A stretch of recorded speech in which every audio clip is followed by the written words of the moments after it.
The wind rustled through the ancient willows of Eldenwood, carrying the scent of forge fire and wildflowers. Isla, a silverleaf fairy, flitted through the trees, her skin shimmering like molten silver under the moonlight. She was unlike any other fairy in the forest. Her touch was said to carry a blessing and a curse.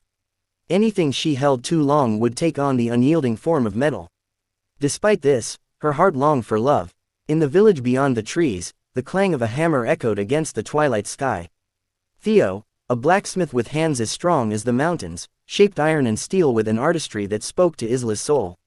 She watched him from the shadows, admiring the way he crafted swords and shields, his sweat glistening under the flickering glow of the forge. One evening, as the sun dipped beneath the hills, Isla gathered her courage and stepped into his world. The villagers rarely spoke to fairies, but Theo was different. When he looked at her, there was no fear, only wonder. "You are real," he murmured, his voice rough like stone yet gentle as the wind. "And you are beautiful," Isla whispered. For days, they met in secret.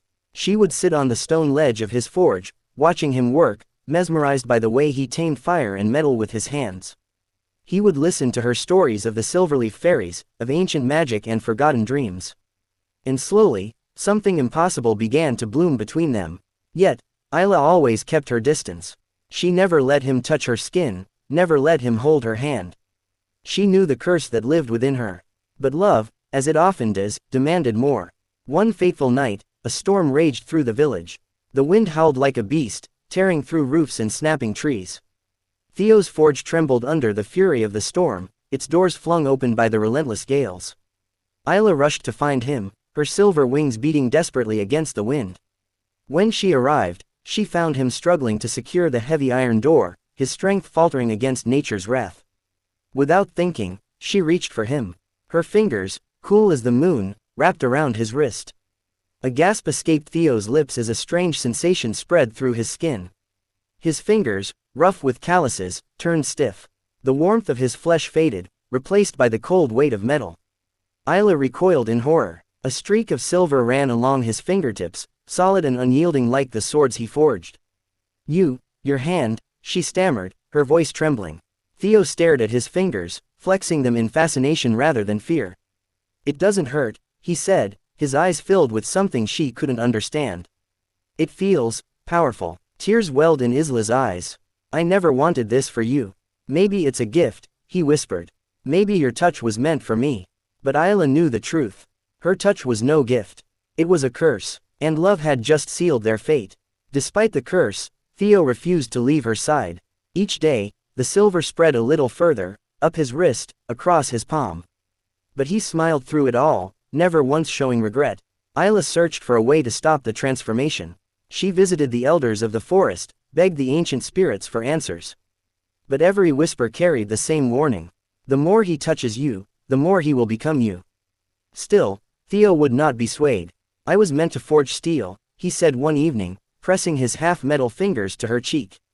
"Perhaps I was meant to become it, too." One night, as the stars burned bright above them, Theo did the unthinkable. He kissed her. The moment his lips touched hers, the change was instant. A cold, creeping force rushed through his veins. His heartbeat slowed, his breath became shallow. The silver raced across his skin like wildfire, turning flesh to steel, bone to iron.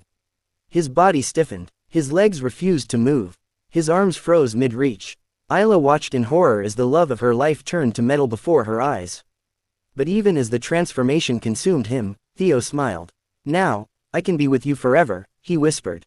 And then, silence. The village awoke to find a statue in the blacksmith's forge, a man of iron and silver, standing frozen with a peaceful smile.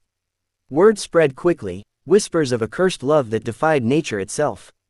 Some called it a tragedy, others called it a miracle. But Isla called it heartbreak. She sat beside him every night, tracing her fingers over his cold, lifeless hands, whispering the words she wished she had said before it was too late. "I never wanted this," she cried. "I only wanted you." The wind carried no answer. The forge lay silent. The blacksmith of the village was no more. Yet, deep inside the hollow shell of iron, something stirred. For love, true love, does not vanish so easily. The seasons passed, and the world moved on. The forge, once filled with fire and life, became a relic of the past. But Isla remained, searching for a way to bring Theo back. One autumn night, as she wept against his statue, something extraordinary happened. The iron beneath her fingers trembled. A faint warmth pulsed within the cold steel. Theo's eyes, once frozen in place, glowed with an ember of light. His hand twitched. His lips, stiff for so long, parted. Isla, her breath caught. Theo. His voice was faint, but real. I am still here. Hope surged through her veins. Perhaps love was not lost. Perhaps their story was not over. Perhaps, just perhaps, there was a way to turn metal back into a man.